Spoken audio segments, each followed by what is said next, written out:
Assalamu alaikum. Welcome to another video by Qur'anstudy.co.uk. In this video, I'm going to discuss a very interesting verse which I've been pondering over the last few days. In this verse, Allah is apparently telling us how to walk. And I want to talk about this verse in detail. It's a really important verse because it's part of a group of ayat where Allah is defining what it means to be doing Ibaadah. And as we know, Ibaadah holds a very important place in our lives. And Allah describes one of the purposes of creating life is for it to undertake Ibaadah. So we really need to understand all the verses which are related to the description of what it is to be doing Ibaadah. So I'll be doing that, and at the end of the video, I'm going to be sharing a very interesting fact about the Qur'an. So please do stay tuned till the end of the video. Okay, so let's get to it. Okay, so here is the verse. We're looking at chapter 25, which is Surah Al-Furqan. And we're looking at verse 63. Allah says, وَعِبَادُ الرَّحْمَنِ الَّذِينَ يَمْشُونَ عَلَى الْأَرْضِ هَوْنًا وَإِذَا خَاطَبَهُمُ الْجَاهِلُونَ قَالُوا سَلَامًا. I've looked at many translations of this verse, and generally speaking, the translation of this is the true servants of the Most Gracious are those who walk gently on earth and who, whenever the foolish address them, they say peace. Now, don't forget, Allah says in the Quran in chapter 25, verse 73, that we must ponder over the meaning of Allah's revelations before we act on them. So let's do that for this verse. There are three particular words in this verse which we will look at in detail, which will help us to explain what this verse means. The first is ibadu. The second one is yamshuna. And the third word is hawnan. These are the key words to understand. So first, let's have a think about ibadu. As we've explained in previous videos, every Arabic word is made up of three root letters. And these three root letters have meaning. And the three root letters are then derived to make other words to be used in the Arabic language, which then contain those meanings. So ibadu, the root letters are ain, ba, dal. And the meaning of those root letters is to be subservient to serve, to follow, to worship. And these three letters are used to make the word Ibaadah. And the same three letters are being used here. So what Allah is telling us in this verse is that if you are one of those who are subservient to me, if you are one of those who are doing Ibaadah, then you must follow the instructions which are contained in the rest of this verse. Now let's take the second word, yamshuna. The root letters of yamshuna are mim, sheen, ya. Now, the meaning of these root letters is to walk, to continue on a particular course of action.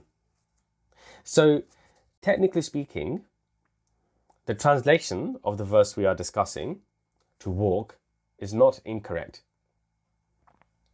But there's a wider meaning to it. In this verse, Allah is saying, Yamshuna alal ardi. The reason why he's referring to walking on earth is because it signifies the limited time that we have in this life. So when Allah says, Yamshuna alal ardi, He's actually referring to the path we are taking in this limited life. The walk of life. That's what Allah is referring to here. This is not simply about how we physically walk on the pavement or on the road or in the garden or in the park. This is much wider. This is referring to the actions we take day to day in our lives. It's about the longer term goals that we set in our lives and the actions we take to achieve those goals. It's referring to the character that we are developing, which defines how we act day to day. It is not simply about physically walking.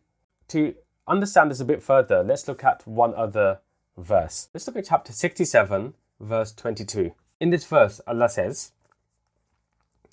Afaman yamshi mukibban. Yamshi, again, the root letters mim, shin, ya, the walk. Afaman yamshi mukibban ala wajhihi ahda amman yamshi again, sawiyan ala siratin mustaqim. The translation is the one who walks and then falls on his face, guided, or the one who walks consistently on the straight path. So to see how Allah is talking about the path of life, the straight path, or the path that makes you fall on this earth. Not physically, this is about the way you live your life. So now let's go to the third word, which is also very important, honan. So the root letters which form the word honan are ha, waw, nun. And there are two broad meanings of this combination of root letters.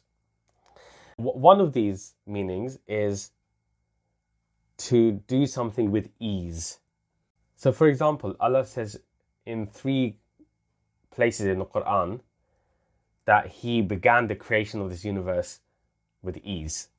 In other words, it was very easy for Allah to do. The second meaning is to lower your position. It's to lower your pride in accordance with your limitations. And there are 2 ways in which this takes place. One of them is when somebody else brings you down, pulls you down to that position. So for example, in 21 verses in the Qur'an, Allah talks about how those people who follow the wrong path will suffer humiliation. And Allah uses the words derived by these root letters, ha, waw, nun. Humiliation, when people will be brought back to the level that they're meant to be at. So humiliation is one way that you are lowered to your position and your pride is lowered. The other way is when you self-appreciate, and that is called humility. There is a very interesting relationship between the words humiliation and humility. Both of them lead to the same position where you end up at the position that you're meant to be at. Your pride is lowered. Your weaknesses are acknowledged. But one of them, humiliation, is when somebody brings you down and you experience embarrassment. The other way, when you self-appreciate and you experience humility, you do not experience embarrassment. In fact, you experience peace and happiness and satisfaction. In this verse, honan will mean humility. It cannot mean humiliation. You do not walk with humiliation, walk a path of life in humiliation. But humility is what Allah is telling us here. That already is a lot more than what we might have understood this verse to have meant.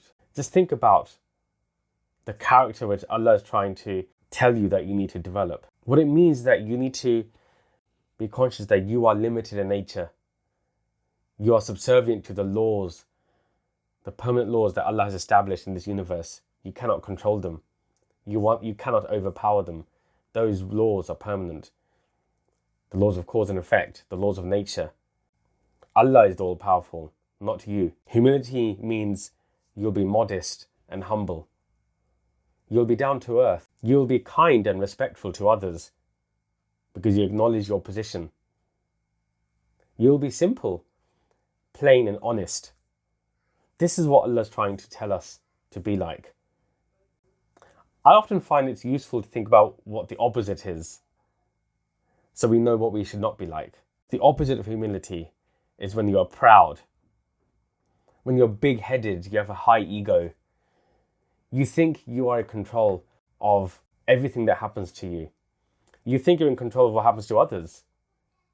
You become oppressive of others. You become insensitive to others. You become intimidating. And think about how many people we come across with those character traits. There are many people, there are many Muslims, there are many states in this world which feel like that.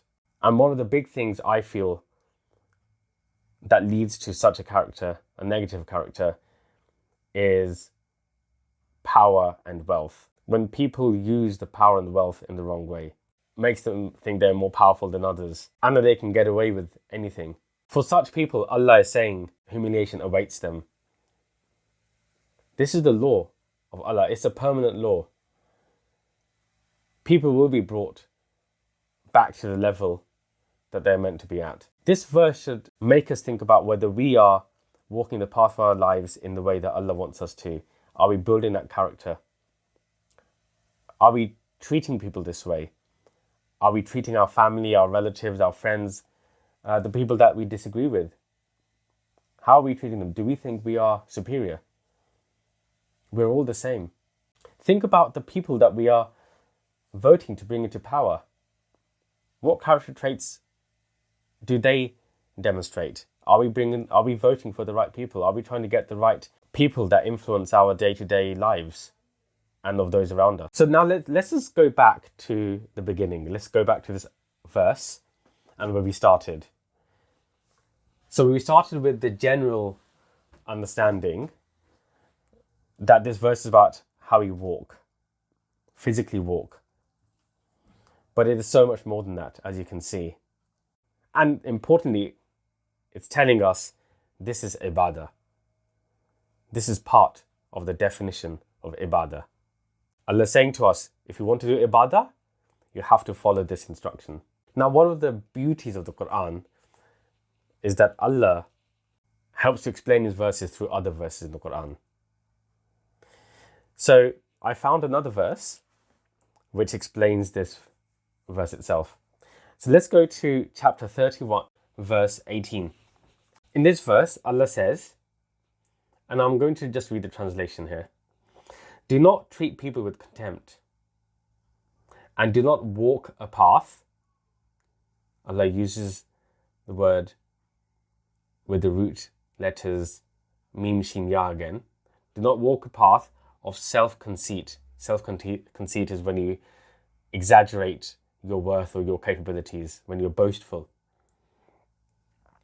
Do not walk a path of self-conceit, pride, egotistical.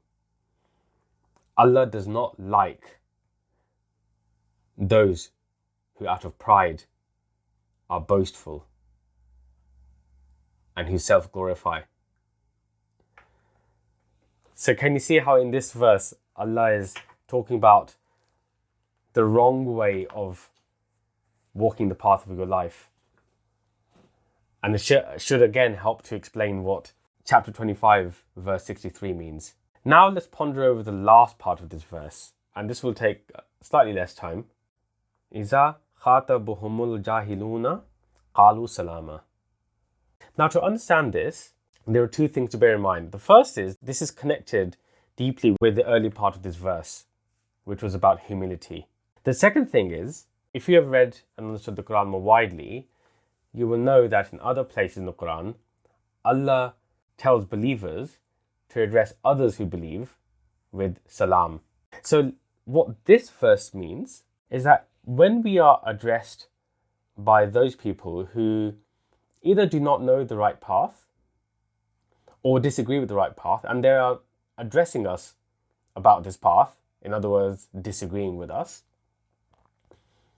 then we should address them in the same manner in which we would address our fellow believers, and with humility. It's telling us that we should be gentle and understanding, and we should not address them as if we are superior to them.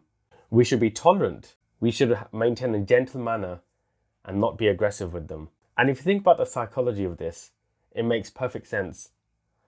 Because if you go the other way, you cannot influence them. Now, one other thing just to bear in mind is that this does not mean that you should agree with them, and it does not mean that you should not tell them the truth. In the Qur'an, Allah makes it very clear and says very strongly to us that it is an obligation on us to propagate the truth and to not hide the truth. What this verse that we are reading, that we are studying, is simply telling us is the manner in which we should be addressing those people, not that we should be hiding the truth. So there you are. I personally have spent a lot of time thinking about this in the recent past. When I first came across this verse and when I did not study it properly, I also thought that this verse was about how I should physically walk, simply.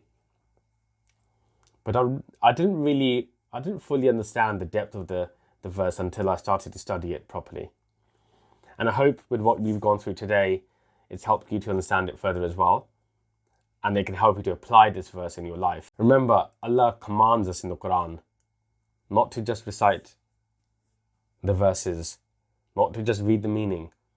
Allah commands us to ponder over the verses, to understand them in depth, and then to apply them in our lives.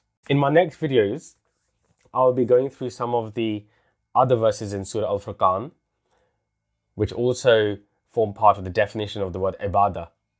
Don't forget to subscribe to our channel and click on the bell icon so that you can be notified when our next videos are launched. And also don't forget you can subscribe to our website www.quranstudy.co.uk, where you can subscribe for free and receive all of our written articles and our videos and blogs. You can also follow us on Facebook and on Twitter. Before we end, as I promised, here is an interesting fact about the Qur'an.